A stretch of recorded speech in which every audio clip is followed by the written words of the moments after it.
I'm sure there are people with nice houses and jewels. They're just putting in material things. And they should be putting it back into the youth, into the future, because the youth is our future.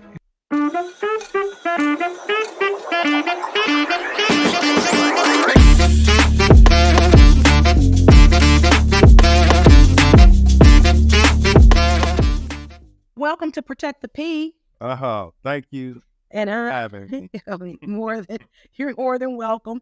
I'm Dionne Webster-Cox, and I am the creator, the developer of Protect the P. And there are many Ps. And you're going to talk about your P before or after you tell us who you are. Right? That's the first thing you got to do. Who are you? Oh, you judged on today? I guess you always judge. If I'm not, then it's like, like I'm like lying to you.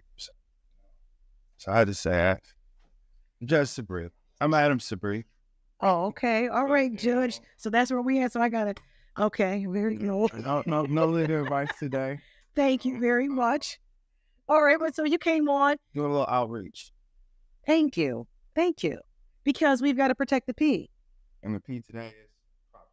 Property. That's the P you protected. That's the P we're protecting today. Okay. So how do you go about protecting? Pray tell. How do you go about protecting property? Tell me that. Well, I'm in landlord tenant. Let's back up. Yeah. So every day, I'm a landlord tenant judge at 36th District. Okay. Third District Court, you know the functions of District Court. Some of your viewers may or may not, but it's under 25,000. That's right. Local, we deal with domestic violence. We deal with sobriety court, traffic, landlord tenant, small claims. That's right. And general civil, and criminal and felony. But I'm in the landlord tenant division. Okay. So I'm doing evictions every day. Not evictions, but landlord tenant cases. And I'm seeing complaints for non-payment of rent, requests to retrieve the possession of their property because somebody's been in there who hasn't paid. Or maybe you haven't paid. Maybe they're just in there and the property is post foreclosure. Oh, really? Mortgage foreclosure, tax foreclosure, or sometimes squatters. Okay. Or or a family member passed, probate, hits. It's a lot. Yeah, it's a lot. Right, it is a lot. So I hadn't even thought about that. So you're telling me. And land contracts. Land contracts where somebody's reneged on the deal. Or property values just doubled or tripled. And hey, you're on your 58th of your 60th payment and I want to increase it. I want my property back so I can sell it. Oh, no. Yeah, so, I mean, everything's not so black and white. Right, so dark, but that happens too. So protecting your properties. That's if you have properties. That's if you have I don't want to say wherewithal, because everybody does not have property, and I don't necessarily know if everybody needs to have property, right? But right. What's your position? Do what you can manage.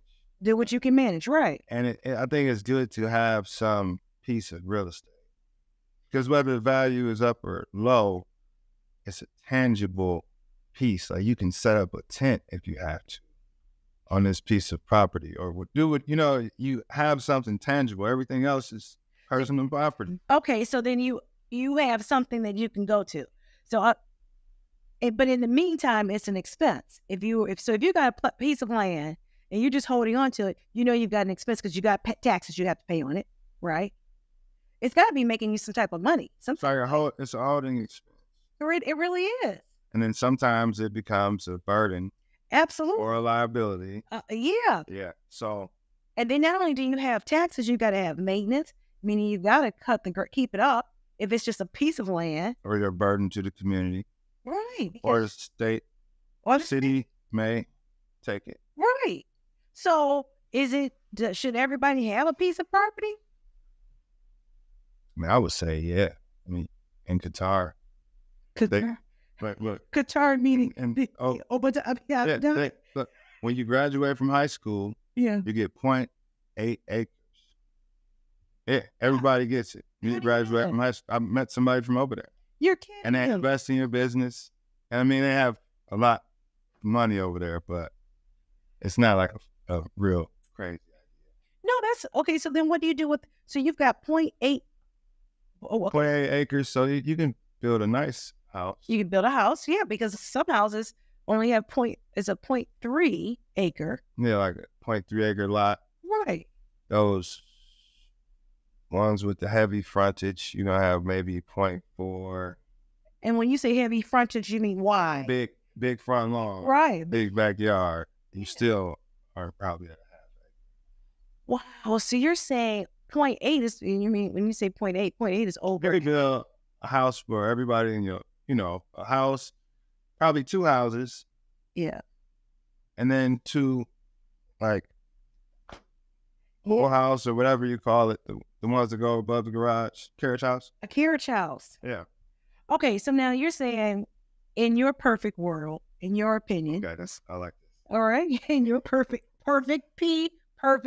world, everybody should have some type of property, some type of land.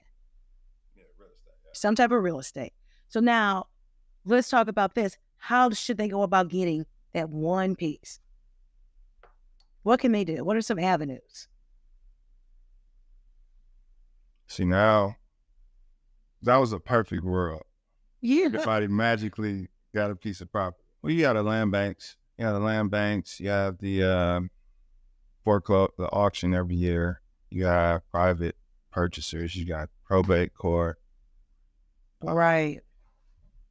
You have your neighbors who would rather sell it to you than try to Joe Blow from Nebraska or whoever. So in the perfect world, you would want to see people owning their home. Why? So this has to be, because I want to know, why would it be? Because let's just say traditionally they own their own home, but they don't necessarily, unless they could buy their home for $1 or $1,000, $1,500. A lot of folks have to get a mortgage, and a lot of times that mortgage is 30 years. It might be 15 years. It might be 10 years or 5 years or something like that. So now you're beholden. You're tying up that money for so many years. So tell me why does somebody want to be beholden to the bank? Like, it's cheaper. How is it? Man, I feel like it's just more stable. Right? You can be displaced in 2 months. You're never going to establish. So who are you trying to establish this for? I don't know, my perfect world. And in the perfect world, if everybody owned a home, then I guess I wouldn't have. I'd have to switch dockets. Oh, you're right. You'd have a problem. But then people still gonna start renting, and they're gonna try to make some money. So it's really do what you want to do, but know how to do it. Do what you want to do, but know how to do it. If we go with that, then yes, do what you want to do, but know how to do it. So if you want to buy a house, then know what Register of Deeds is. Okay. And what's the Register of Deeds? The place where all property in the county is registered. So every single piece of property in that county is at the Register of Deeds. It's like the Secretary of State for real estate. Okay, the Secretary of State for real estate. All right. I think standing timber too. And standing timber. I was in Taurus. Really? So yeah, I got some trees that are worth big money or something. I registered. Where? I think so. I think at the Register of Deeds. Oh, really? I didn't know it. So the timber and the. Don't quote me on that. I won't because I do not know, and that was new to me. Okay. So the Register of Deeds. So it's got Register of Deeds. So you need a copy of your deed. I send a lot of people down. They won't have their deed when it's court. It's time for court. It's the second hearing. I know you're improper. You're not represented by an attorney. Then I would just put it on the attorney. I said, why don't you have it? Right, you know what you're I put it out there earlier in the court proceeding at 10 versus at 11:30 when I call your case, and it's, oh, we have to dismiss this because there's no deed. No, go out to the Register of Deeds, 400 Monroe, and it's a 6-4, get your deed. Okay. So you got your deed. people try to check the chain of title, you kind of have to know what you're doing. You have to, because right now, what you're trying to do is prevent a person from saying, oh, this is my house. And this is my house. Say it was a vacant house. This is my house. And if you want to rent my house, you can rent my house. Then all of a sudden that person stops paying this person, and then they want to put that person out. So then they go to the court. They have to give them a 7-day notice. Number one. 7-day notice. If you want rent, you're showing up for non-payment rent, 7-day notice. Okay. And then 7-day notice. And in Detroit, we've got the 7-day notice, then you can fire. Then you can file after that. So you give them 7 days, say you better pay or move. And if you don't pay, then at that point, if I'm a landlord, I get to file to say, here's a complaint for non-payment of rent and possession, or just possession. Well, pay or move. Pay or move. Pay or vacate. Pay or vacate. Now here it is. But in order for me to, if I'm a landlord, I can't just go up there. You want to say, well, how? Let me know. How do I know that you're a landlord? Landlords are good, though. Some landlords can do it, but But part of it is you're supposed to have either a copy of the lease and the deed to show that you own this property. Right, because other than that, what stops them? Proof of service to make sure the person who's missing is not missing because you didn't give them the complaint. Or you live in the upper unit, they live in the lower unit, and you're the only person with access to the mail. Or you got it, or so. Right. But you see more, and most of the time, people are represented by attorneys. You talking about who, the landlords or the landlords? Right, not the tenants. Now the tenant is represented by what neighborhood defender? Right to counsel, the right to counsel ordinance, which is good for the tenant. You have to regulate the flow of the court, because if you're coming in and you don't know what's going on, you had eviction 4 years ago, and now you're coming in as an attorney thinking it's the same situation. You come in, sit down, you might not know that legal aid is representing this person. So it's a court officer, he's critical, he's telling me who's checked in. Oh, that's person with legal aid, this person is here. We've got check-in outside, we've got the clerk who's telling me what's ready, and then I have to, if I see you in court, what do you have? Okay, and then court officer. Wait a minute, who are you saying that to? You saying I'm saying that to you. Oh, you saying that to me, the attorney? I'm saying that to you when you first get in there, so I see where the defendant is. Oh, okay. And, hey, default to the call an hour after the case is scheduled.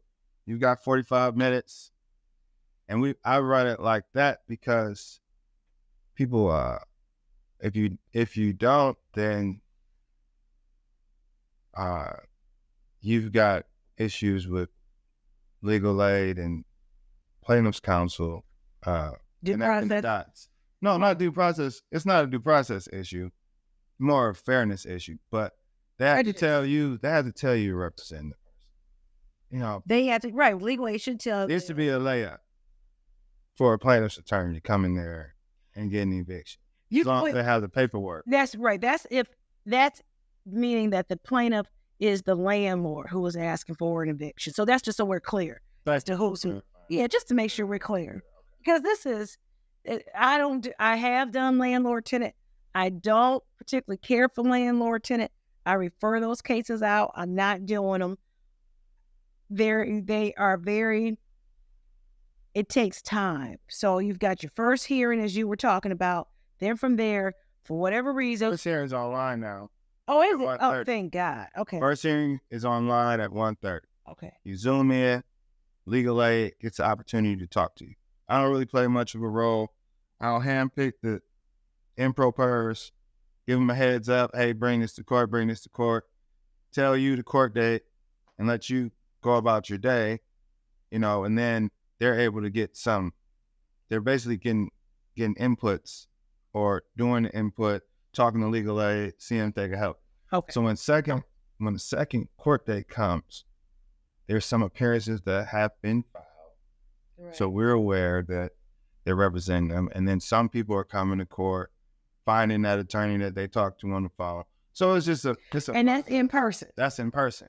So how long? Your docket is long. I mean, your day has like 50 cases. So that means you're going what you're going from, you got to be going from at least 9 to 3. I mean, you take a break, but what? You take a break, and then the afternoon docket ended at around like 3. And then you got other paperwork. Okay. Well, you can do the paperwork. A lot of the paperwork you can do because it's a lot of waiting. It's a hurry up and wait, as you know. So you'll get people in. You're here now. You have to go talk to the other side. So you have some paperwork you can do, and you process some other cases. And some days are lighter. You can put the trials and the stuff on Wednesdays.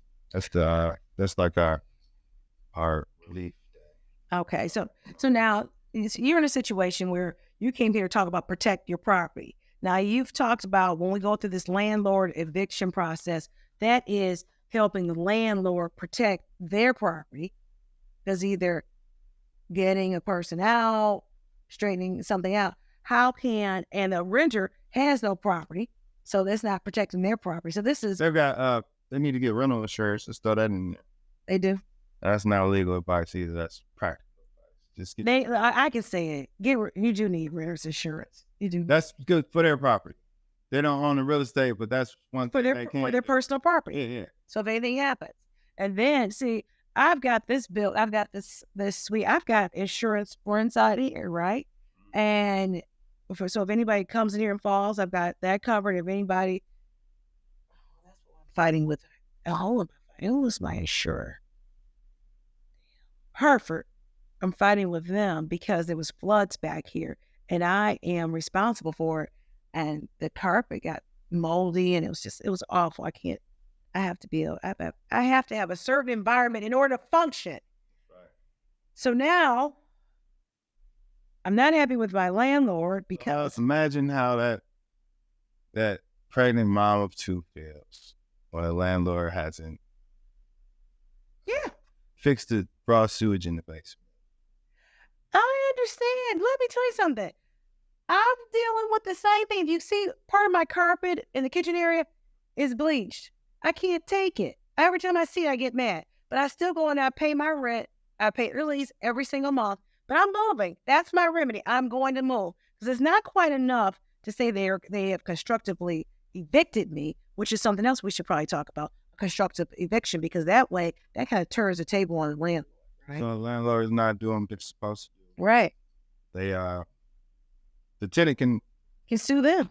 Can withhold their rent too, but they're at the escrow. Right, to make sure. Usually, it's are you going to dismiss the claim for the 80-year-old because she didn't escrow her rent to get her repairs? So that's that. But what? You know, it's so like what did she do with the money? She's supposed to put it in the bank. Yeah, she's supposed to put it in the bank, but what did she spent it anyways? I mean, some people escrow. Right, some people do. Really, they honestly put a good faith effort up, and you can check the register of actions, and it's there. Or they show you some bank receipt. Say, hey, I have it. Maybe that's what you get every 2 weeks, and you didn't escrow, but you always have it. And but you have to fight for your rights on both sides. Okay, so now listen. And some people throw on the towel. You can always pay or vacate. Right. And usually don't get a money judgment.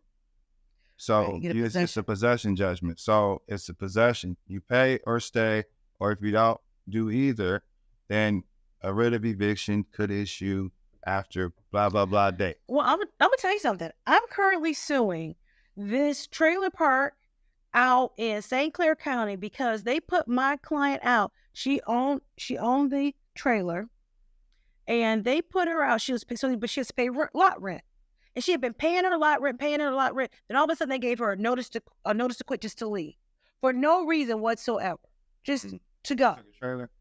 They try to take her trailer, so I'm suing them. She's a Spanish speaking native Spanish speaking woman, older woman in her 70s. And then she had been there for 30, I'm exaggerating now. Let's say 30 years.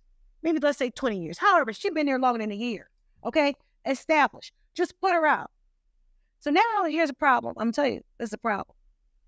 I had talked to another attorney and I said, hey, can you handle this? It says, St. Clair County, can you handle this? Because she had gone to court, and when she went to court, somehow she consented to the eviction. But they said, you have 3 days to appeal this. 4.201J. Okay. So then I talked to another attorney and I said, can you stop this? Because they put her out they didn't put her out for non-payment of rent. They didn't put her out for garbage. They didn't put her out for anything. They just put her out. So then he tells me that he was going to take care of it. He doesn't take care of it. Then when I talked to him about it, I said, what are you talking about? She goes, I'll get something taken care of. He goes, oh, she got 90 days. I said, that was the original 90 days that she had anyways. What are you talking about? So now I can never speak to him again because he's just a clown ass. And I said it. I won't say his name, but you are a clown ass. And you know what I'm talking about. You'd be surprised. I mean, I'm not saying the clown, like, oh, he was clown. People do their jobs well. People take their job serious and do them well. Some of them don't do them as well. And it's people are tone deaf. I paid him. Tone deaf. I paid him. Hear me. I paid you from the money the client gave me, and you didn't do anything. So now I'm going to eat it but I'm suing them as well. So I'm taking up that because I found it to be a discrimination, harassment. I'm going under Elliot Larson. I'm going under. That's my great grandmother. I didn't know that was your great grandmother. Well, I'm suing. I know Larson, but Daisy Elliott. Is that right? Well, that's nice. Oh, that's nice. So thank you, Daisy Elliott, because I'm suing these bleepity bleeps under that. I'm suing them under the Persons with Disabilities Civil Rights Act in Michigan. So I'm doing a state case for them because I don't like what they did to my client. I'm protecting the people. I'm protecting my client from this. It's not even just what they did. And then, so now, even time she's trying to get her things out of this place, they call a police on her every time she enters. And she still has to pay the rent. So she's paying the lot rent. And every time she goes, they're calling the police on her. And she still is able to enter. It's just harassment. It's completely harassment against this 70-year-old woman, and I won't have it. Damn them. Damn them. I hope they don't get me in trouble, but I said it. Damn them. But I fight with the power of the pen and the complaint, and they have been served. So you better answer, or else I'm going to do a default. Oh, it's in St. Clair County. So, but you might know. I mean, the companies. I mean, it's all public. But my point is that on the side of a renter, don't just, if you are a landlord, there's something called there is a universal law, right? There is something you just don't do people any kind of way. Because it will come back on you. It will. Now, absolutely, I don't think if you're a landlord, you should have somebody living in your property for free. That is not right. That's not going to happen. That should not happen. And then you got somebody, you go to evict them, and then they come down in your court. What does it take them? 6 months to get them out? I'm being funny. Damn near 3 months. It's a 3-month process. And most people wait. So the problem with the landlord is they wait. That's they wait. Right. We come in my courtroom. Hey, no, 3 months. I've already given this person 4 months. Right. I'm out now. Right. Okay. And the legal minimum is 10 days. Right. So I'm usually 20 days over that on stand, just without any argument. You can negotiate that on your own with the attorneys. And you kind of have to set some type of standard because, relax. You just ignore. Yeah. Because they want their property back. Yeah. And they need somewhere to live. Yeah. So my thing is this. You knew you weren't paying that rent. Okay. Well, you'd have to pay. You're saying P for preparation. P for preparation. You need to prepare. Mm. You knew you weren't paying. So what did you do? Did you go smoke the marijuana bill with it? Mm. Did you go pay the liquor bill? What'd you do with the money? You knew you had rent to pay. The house not going anywhere. The property, the real estate, the property doesn't go anywhere. That's always there. Now, you got to have a place to stay. But let me tell you some of the things that you don't have to have. Your wardrobe. When you don't have a place to stay. Okay? All your property. You can live without lights. Okay? You can honestly almost there. You're not paying your rent. You're probably not. You wouldn't damn sure ain't paying. You'd be surprised.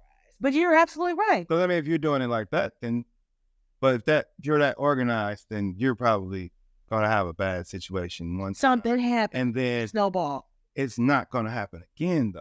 You might get in another real estate landlord tenant situation, and you're gonna be a good tenant because you're through that rock and hard place. But some people are just that's why we're here. You have to know what you need to do. You understand what a lease. You read the terms of the lease. Well, yeah, and let me tell you something. I didn't always walk on water like I do now, Adam. Okay. I used to put it up. I didn't always walk on water. I did not. Okay. Because I can remember living at the Jefferson back in 2000. It'd be 2000. No, I lived there from 1998, and I started gambling. This is before I went to law school. I got it together. So there's those casinos, and let me tell you something. I was 28, and I would go to that they were constantly serving me with a notice to quit. Constantly. Then I'd go out, hit a lick at the casino, and I had a damn job. I'm telling you, I had a true gambling problem. It was not good at all. And I had to disclose all that time. So imagine filling out the bar application. Have you had any contact? And I had to write down. I had to go down to 36th district and pull every single time because I had to disclose it. And they were like, I don't know what the question was. What'd you learn? Learn to pay my rent and do not. That's what I learned. So you had to explain certain things, right? Right, character and fitness. I had to do that. It was very humbling because I had to explain a lot of shit that I had done. So I'm not standing here on some pedestal saying you need to pay. I understand how things happen, but I didn't pay my rent because I was out gambling, and I did not know about character and fitness that they were going to be asking me about every single. But when I got into law school, I said, "Oh shit!" But now my search situation changed because I went from living in the Jeffersonian to living on Dexter and Joy Road. My grandmother had just totally different. But I'm telling you, I was living ghetto fast. That's not the property. You brought the property value up. Oh, I certainly did. I'm telling you, I remodeled that house. I took those lots. So there were lots on the side of us. My mother and I bought the one lot. Then I bought the one next to that. And then eventually we bought that corner house. But what I would do is I would make sure that grass was cut, not only for the house where I live, but the lots where I live, one on the side, and even lots that I didn't own. Okay, so there's vacant lots. I cut those as well. Absolutely. The house where the guys smoking on the porch while they cut their grass. I would just cut for it. Oh well, you know what? Hey, how you doing, man? This is what would happen. The young boys would come over to the one vacant house, and it was burnt down in the back of it. You couldn't really tell from the front, but it was burnt down in the back. It was the corner house, and they'd be out there doing their thing, and I'd come out and say, "How are you moving in? What do you plan on doing with the landscape? I've been cutting the grass for you. What do you plan on doing?" And then they would kind of ignore me. Then I go back in. Then I come back out with my Bible. And I said, "Well, let's just read the Bible together." I go out there. As I cut the grass. They didn't even live there. They was just hanging out there. But I was like, not on my watch. You're not going to do this. Because this is Dexter. And it was like, I'd like to say. It's like, drop a couple. I have a plot of tomato plants. Why don't you guys just put these in the ground, and when you come and hang out, hit them with some water. They weren't. And they'll grow. They weren't there yet. But what I did is I deterred them from coming. You didn't need to get to that point. We should already be at that point because you should where you live. Point, but that's a mentality. So then that becomes to how do I protect my peace? And that was my peace. I was in law school. I was in law school, and one thing that I needed for my peace was to live in an environment that was beautiful. And how was I going to do that? I had to make it happen. So I cut the grass. I went through and remodeled that house. I mean, it took time, but I could see. I had to demo it. I demoed it. Then I did everything that I could do to make it look pretty. And I remember somebody coming up to me and saying, because I was planting tulips, and somebody said, "Well, why do you own that?" I said, "No, I don't own it. It's a family house." "Well, if you don't own it, why are you doing all this?" I said, "Because this is where I live. And I need to have my peace of mind that where I live looks a certain way." Man, somebody dumped so much trash. I don't know where. I saw a dumpster, like a regular rollout trash dumpster. It's just like, see the tracks in the grass. I don't know where this dumpster. I don't know if it was a dumpster, if it got dropped off. It's just a pile of garbage. Just dumped it. Where? Driveway. At your house? Yeah, as a driveway. No, that's so rude. And I left it for a day out of just disgust, but you gotta clean it up. You gotta clean it up. You got to. And that is a person with a disturbed mind to me. Because why would you want to live like that? Why? Why would I think it's cool to come and dump garbage right in your driveway? Your driveway, okay, what if they had dumped it just in front of the house? I mean, did they think about you having to come out of it? Does your house look like an abandoned house? No. Maybe that's why they did it. I think he was taking stuff that wasn't his and got to the point where he was going to either empty it out or moved it, consolidated everything. So I guess I'll need stuff. That's just so. I can't figure it out. It's a mystery. Yeah, let's living in the ghetto. But see, I was making my place ghetto fabulous. That's what I did. I cut my grass. I would cut my grass too. I would have a self-propel, and I would get out there in my little. I looked almost. What a vet you were. No, I don't like this. You know what? What do the auto people wear? The mechanics. I had that long blue coverall. The coveralls on. I mean, you couldn't tell if I was a boy or girl. I guess I was transitioning to some shit because I really was. But I would go out there with a little skull cap on, even if it was outside, because I wanted to protect the hair. So I didn't have my hair, but I didn't wear a bonnet. So I had a hat on, had these coveralls on, this long mechanics outfit with the long sleeves. All right. Should I or should I not say something to someone walking in court? And then That's not proper. Just a question. That's not proper. I mean, we want to, but I've mentioned it once or twice. You know what I mean? It's case by case, but you don't want to embarrass somebody too. Like it. So what are they calling it? A hat? I just think people are a little too casual. That's really, I can care.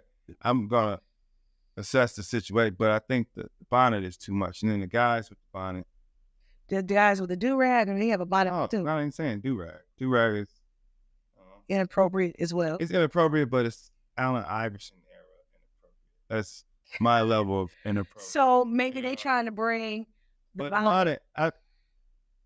People aren't going to be discussed. Like talk to somebody, I don't know, in high school right now. I don't see anything wrong with it. But I mean, I was teaching some of these high schools, and you know, if you had dreads, they put the bonnet on, and it threw me off. Seeing kids in the hallway walking around with bonnets on, bonnets and Crocs. Okay, well, Crocs. I'm cool with Crocs. I mean, everything has its place. I'm not a bonnet hater, but that clearly struck a nerve with me. I think it's inappropriate to come into court with a bonnet. I will never come to court with a bonnet on. I can guarantee. I'll treat you fair, but I will not. I'm going to look you in the eye. I will never come to court. Don't go to the airport. I will never go to the airport with a bonnet on. I always come dressed because when I first started traveling with my daughter, I would get her a little outfit. And in fact, we're going to show a picture of it because she was like 3 years old, and I had her in her little dress, and then I had on my little dress, and it was mommy and daughter going on a trip, and that's how we would do. So even now when we go somewhere, I was like, okay, what do you wear to the airport? You got to think about those outfits because we want to look, just present a certain way. Yeah, and I present. And I'm okay with the athleisure, but it's not in this house. No, we don't do it at the airport. We don't do it because there may be you did practice suit like man. I'm going Florida for 2 days. What do I need? A suit? You should wear a suit, dear. You got to be ready. But this doesn't take much, you know. You know what? That's the difference in our ages because that's how. And then I'm not your father's age. I think he's older than me. He's got to be older than me. Yeah, he's got to be older than me. But you know, I'm older. You're my brother's generation.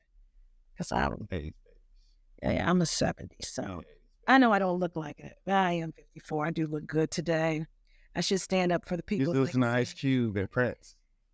I mean, nothing wrong with Ice Cube or Prince. I listen to, but it was like you heard it when it came out. Yeah, I did.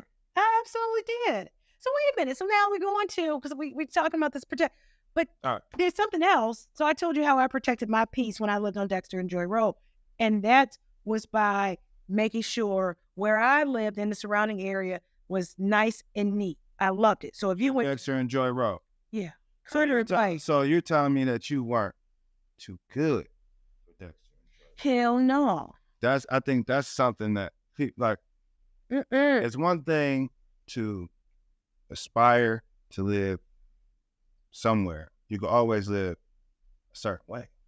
You see what I'm saying? So that's all in your mind. if you're in the smallest of the house or the biggest of the house, you could be a big slob, or you can be a neat freak and take care of stuff, and appreciate what you have. So it's a little bit of trying I lived in a 2-family flat that was empty. The upper flat was empty. So at the end of the day, it was a 6-bedroom, 2-bathroom, 2.5 bath. Yeah, 2.5 bath because there was a lavatory in the basement house. I had 3 lots. So it was the lot that the house was on, plus two on one side and 2 on the other side. I actually had thought about they were introducing the concept of container housing. It's like, oh my God, we could have a container house here. And I was thinking about, maybe we could dig a tunnel in. I thought maybe a pool house. I wanted people to come. Dig a tunnel too. Yeah, I thought that was some cool shit. I really wanted to do that, okay? And then my parents ended up coming. So then I left and got married in 2007. Game changer. Yeah, it changed my life. No. So it changed my life. And then I moved out to Redford. So then I went from my... So your parents were over there at that point? My parents were not. When I left, they weren't there. Then they eventually came over to Dexter. They left the University District and came over to Dexter. Okay. And then at that point, by the time they got there, my marriage was not going that well. And I ended up, I moved out to the aviation sub. The aviation sub. That is Esper, Joy Road, Wyoming area. Beautiful area. Okay, beautiful freaking area. Just a gem of Detroit.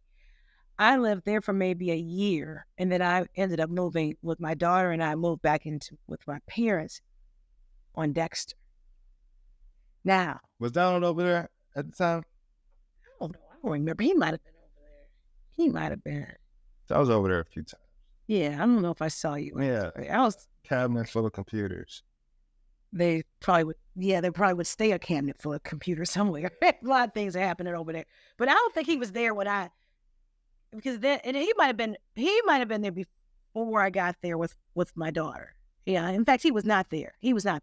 And then my mother asked me to leave, and she gave me a notice to quit after 4 years. Process.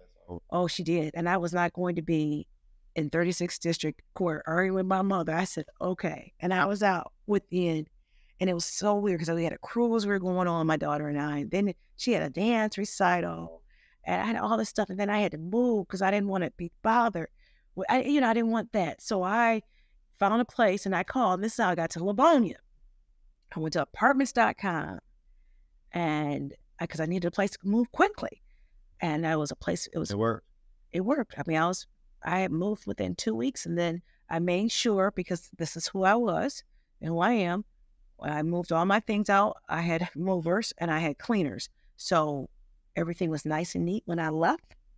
Very cleaned up, very nice, very neat, very thoughtful. And then they moved me out to Livonia. And then they set all my things up, cleaned everything for me, and set all my stuff up. They should put that on your credit report. They should. Well, they should, but I don't. And that's where and I'm telling you, I've been there ever since. And then people say, well, why don't you go buy? And so that's why we were talking about that earlier. I wasn't really interested in buying because now I don't have to shovel snow. Number one, I don't have to. If anything happens, I call them and fix it. In fact, the heat had gone out. The heating unit had gone out. I called. They brought a little space heater in for me. I said, okay. I wasn't concern myself about it because I was leaving the next morning for Vegas. And then when I got back from Vegas on Saturday, the heat still wasn't on. I said, what the fuck? As much money as I paid? There better be some fucking heat back on. 0 to 100. Oh, I did that quick. That quick I went. So the next thing I know, the next morning I got a call saying, blah, blah, blah, blah. It's all fixed and everything's fine. But then they left trash outside. Footsteps. Then that took me to a whole... They came in. Oh, no, they didn't come in. They did everything from outside. And I said, how dare you leave this trash? I'm not getting it up. I refuse to. Somebody better get out here and clean this up. And certainly by the time I got back, it was all cleaned up and as if nothing happened. So I like the convenience of it. I am a 54-year-old woman. I'm not trying to be shoveling snow. I'm not trying to be delivering garbage. So I don't want all that. I want the peace. And then I want to be retiring soon. I don't know when. And I'm truly a nomad at heart, right? I want to be. Get you a Sprinter van. No, I'm probably going to go over to, I don't know where I'm going to move to. It won't be Jamaica. I don't think it'll be Jamaica. I really like Fiji. Like Morocco? I know somebody I've been to in Morocco. They got them a nice little spot off the water. I want to have a spot off the water. I want to wake up in the morning. I want to praise the Lord. And then when it's time for me to go, I might just walk off into the water and just be done. I mean, I'll be like 100 and something. Like Moana's my grandmama did. Okay. Right? That's how I want to do it. So, but I want that peace. So I've got peace where I am now, and it works for me. It really works for me. Now, I still have a little, something here and there. So if you aren't where you want to be in life, what would you suggest that somebody does to get their peace of mind? You got to have a plan. And so in order to get a plan, you have to have your mind together. And that's why I tell everybody what I do. Now, what do I do? Every morning I wake up and I meditate. Okay. I lay in bed and I meditate, and I do the Dr. Jose Silva method of mind control. I do that. From there, I roll over, because it's just me. I roll over, I pull out my nightstand, I pull out my journal, and I start to journal. And first thing I do, I thank Jesus for waking me up. Okay. I say, thank you, Jesus, for waking me up. And I say, God is my source. I live in abundance. And then I write about whatever else. Are they come to the office today? I will make payroll. I pay my bills. I write down everything that's going on with me, right? That I can think of right then and there. And then I end it with, let's make it happen safely. Safely. Because I just want to be able to come back. My goal is to leave. I feel like one of the birds. Birds have to go out and hunt and whatever, or a lion, you got to leave your den, go out, hunt, come back. I just want to come back safely. Right? Then, after that, I put my feet up against the wall, I do a static stretch for 4 minutes. I have my feet up against the wall, laying on the floor. I stretch. Then from there, I do some other stretching just to get everything loosened up. But what I did was, you got to stretch. You got to keep it together. But from there, I just bought a vibrator. Is that on? Yeah. So I've been standing on that and shaking. Oh, that's fun. Okay. They're on TikTok. They're on TikTok. I bought it off the TikTok shop. So I've been doing that. I think I don't have that, but I bought 2 of those vibrating plates. I have one here in my office. Do the energize? I mean, I'm already energized. It feels good. Yeah, I mean, you get this whole shake and shake, shake, shake, shake. So I do that. Before that, I was doing a little bit more strenuous exercises and more strenuous stretching. Now, and I make my bed. I make sure I make my bed. So now I feel good. Okay. What? I've meditated. I mean, that's prayer. That's what it is. It's a prayer. Reflected. Yeah. I've journaled, made my bed, and I've exercised. I've done 4 things in the morning. I feel good. I feel excellent. So whatever happens during the day, and everything doesn't always go my way here, but I've done that. So that's how I protect my peace. All right? That's how I do it. Okay. And that's when you get in that place, maybe when you're journaling, if you start journaling, it'll come out as because you're thinking about the things that you want to do. You're thinking about how you want to accomplish it. So that's how you got to have a plan. And in the morning, there's a peace of mind. Nobody's blowing your phone up. You don't have the baggage of the day. You just woke up. And then you just pray. Put something in your belly. I haven't eaten yet. I haven't even eaten yet. I'm taking a sip of water. I do take a sip of water because I keep water by my bed. Maybe a boiled egg on the stove if it's the weekday. Oh, that's what you're doing. So I'm pretty much you. I'm praying when I wake up. I'm stretched because my back exercise. I'm finally back to not being in pain, so I'm stretching. Okay. My Instagram algorithm is all back pain. Oh, that's what remedies. Oh, really? Yeah. But no, so I'm stretching. I got some good stretches. I stretch, and then by the time I finish, boy, so you wake up, you take a sip of water. Mm-hmm. You they say pray. Sit down. when you drink water. Did you know that? So it runs to your body differently and processes better Oh, really? rather than standing up. Just learn that. Okay, well, Maybe it's true. I've maybe it's never not paid attention to it, but it's true. okay. Now it's on your radar. It's on my radar what to do. So now you sip water, you stretch, you eat, and you pray. You make your bed? Yeah. No, you don't. You don't make your damn bed. Because you ain't talked about your wife yet. Where is she? You making bed while she's still in, or she's up already too? She's at peace. She's Peace too. I'm not disturbing her peace. Okay, very well. That's tiptoeing around. okay. Well, Yeah. that makes I'm a up peaceful earlier. household. I'm up earlier, and I'm not waking anybody up. They want to wake up. Wake up. Got it under control. If it's sleeping, you know. But so I'm gonna tell you this. I think that if a person does the things that we've just mentioned, the things that I've mentioned, they do that, you won't have a job in a landlord tenant, because it will change a whole lot of things. Yeah, it would change a whole lot of mentalities. And guess what? You're gonna pay that rent, or you're gonna be preparing for how do I do this, and you're gonna make sure, because part of it is that you want to do right by others, and you're going to pay. Well, look, if you're at peace, like you said, you'll start preparing, paying. You think, yeah, you and the think. pay will come to you. People come in raging on both sides. So it's not about the money. This guy's got the money, or maybe it is about the money. You know, you're not getting what you expected on either end. I expected to make $600 or $1,600 off of this property per month, and my spreadsheet is off. And maybe it's not killing me. It's not going to displace me as a landlord, but it wasn't what he was expecting. And then this person was sold a house, was rented a home that they thought didn't have issues or thought would be fine over a heavy rain, or didn't think the neighborhood was as loud as it is, or, you know, so, yeah, everybody's got their responsibility. Well, and what about the person who was using their P for rent?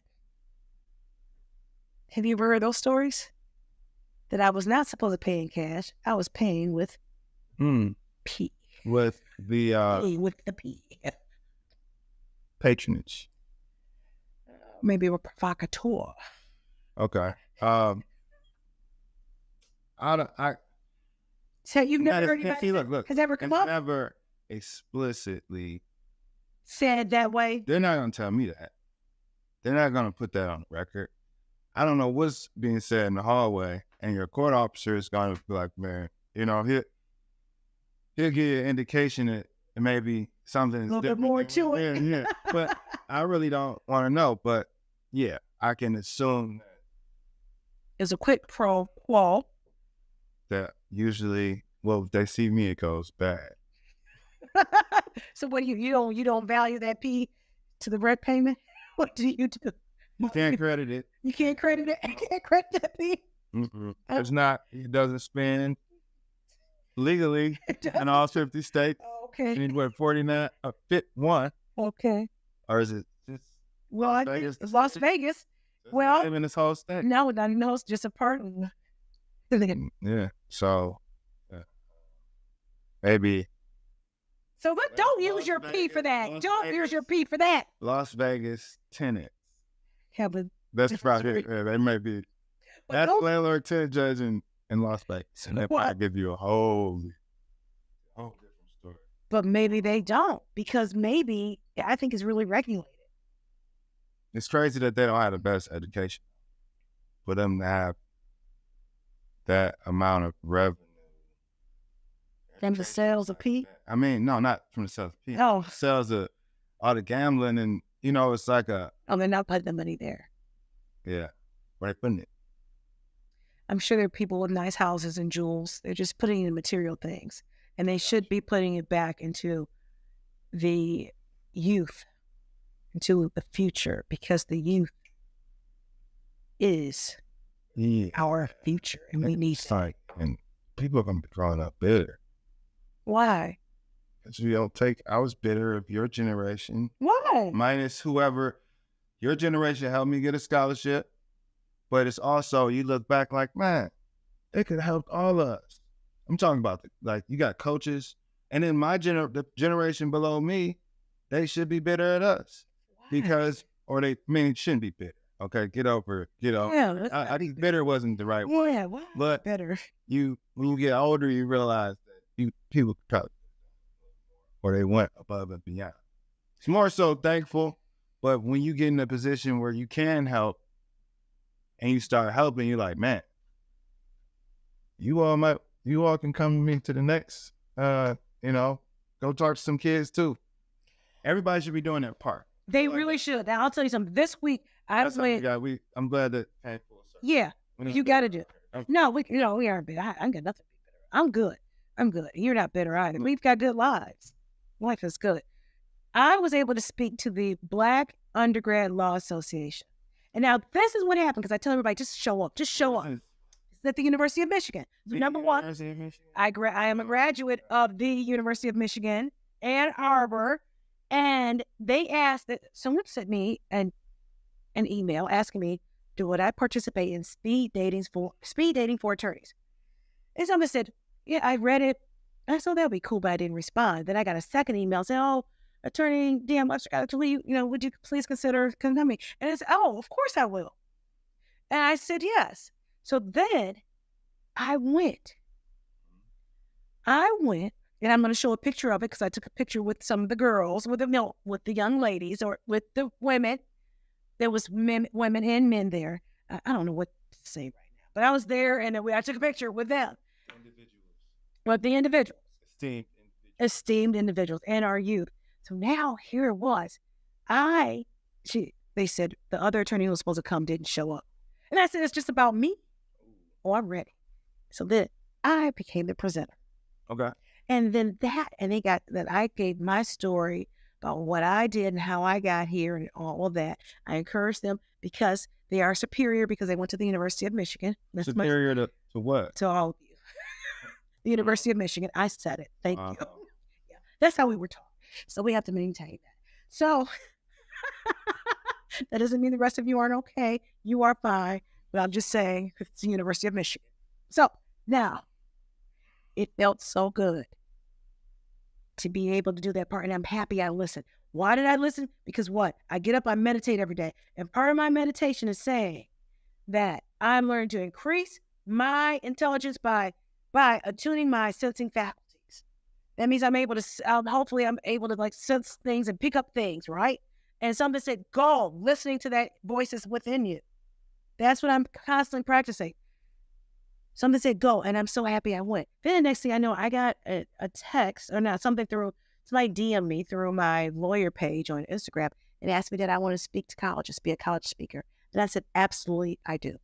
You're going to love it too. I'm not going to be teaching classes. I'm just going to be a speaker. No, just enjoy engaging. Yes. I had a day off. I went to Davis Aerospace. I need to start preparing to speak to the students, but it's fun. That's what I'm saying. To see you. That's what I'm saying. That it exists, And then I've got a book coming out. I'm writing a book. You know the name of the book? Protect the Bee. Protect the Bee. You got it. Protect the Bee. Bingo. And it's going to be, I'm looking forward to it. I've hired a professional coach to help me write it, to help me with the organization of it. I mean, it's already been written because it's based a lot of ways. Well, this is what it is. I've journaled throughout my life in different periods of my life. So I've got a journal entry from when I was 17. Okay. When I did not protect my pee. Your pride. No. So your did not provocativeness. I didn't protect it. All right. Okay. Did not. But when I protected at 54, I swear to God, it's protected at 54. And they still want it at 54. It's true. Very true. Padlock. Padlocked. Another P. Protect the padlock. So what are we leaving our your listeners? Yes, ours. Yeah. Are you having a good time? I'm enjoying it. You should. You're welcome. Really? My brother wanted to do. We were supposed to do one. We're still gonna do it, obviously. He was like, "Oh, you going on another podcast?" I said, "No, she called me an Uber, man." That's all. That was a joke. Oh, she called me an Uber, man. Mary, that was Okay. the poor delivery on. Yeah, man. Let's just edit that out. Well, we probably won't. All right, so look, I'm enjoying it. You should be. You got to spend time with me. One of Donna's sisters. Because all had crushes on us. I don't blame you. It's very true. And now you actually had something to talk about.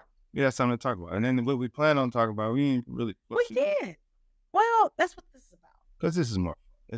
And then you got to leave people with some tasks. You need to start meditating. You need to start journaling. You need to start putting some work in to get to where you want to go. You've got to do that. If you don't do it, it's not going to work. I mean, you're going to constantly be in a situation. So you're going to be focusing on dumb shit. We don't want people to focus on dumb shit. What does that mean? That means trying to find your happiness in somebody else. Okay? So or something else. Or something else. Because there's some lonely folks that on something else. Grip that Mercedes-Benz steering wheel a little too hard, you know? Okay, so something else. So I say, let's find it within, and that's what all this is about. Protecting your P, protecting the P. And what can that do for you? Because what it'll do for you will have it so that I'm not calling somebody drunk in the middle of the night, drunk texting. You see what I'm saying? If I change the way my thought process, I'm changing the way I interact with others. I'm changing my whole existence. Trying to find a word. For P? P word. Peripheral existence. There we go. All right? So that's what we're doing. But I'm happy you came. And we did an hour. Do some, we did an hour. Yeah, we did. Well, we did it. It's like 50. Daddy duties. Yeah, do daddy duties. Oh, yeah. That's a daily thing. That's a good thing. So here you are, a father who is actively involved in your children's lives. Sure. That's what's up. Yeah. That's totally what's up. I think a lot of people are, if they're not, they just need to. Yeah. We ain't gonna, leave it. I think that'll help.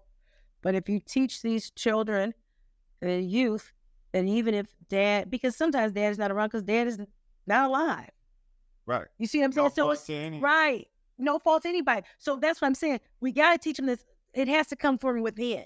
It has to come because you might have a mama who's not alive. You might have they're just or everybody's not mentally there, or they're going through the hardest part of their life, or exactly. So that's pick up the cousin every once in a while, feed the other friend, get them McDonald's too, all that. We don't eat McDonald's. We're not eating McDonald's, but if they just had a listeria outbreak or something, some people died. My neighbors are great McDonald's franchise. Oh well, good for them. I'm happy for them. And if they have an outbreak and you can't eat McDonald's, you can't eat McDonald's. But I don't eat at McDonald's because I consider it dog food. See, like Burger King. No fast food. Now Chick-fil-A. I don't eat even Chick-fil-A. I ride with McDonald's. I don't ride with none of it. But now let me tell you something. I will go to the supermarket. I went to the little market today on Orchard Lake in 10 Mile, and I swear to God, I bought this baklava. I don't know who made it. It's delicious. I ate the hell out of it. I ate all of that. Okay, so I'm not saying I don't. I just don't. What's your? If you had to eat one fast, I mean, if you're on that road stop, you haven't eaten, you're stuck on the road, and I see something, and I know it's gonna mess me up. You're at the pit stop, and it's like Burger King, KFC. Oh, well, I would eat some KFC, those little wings, original recipe, and believe it or not, I'd eat White Cat. I'd eat White Cat, and that'd really mess you up, right?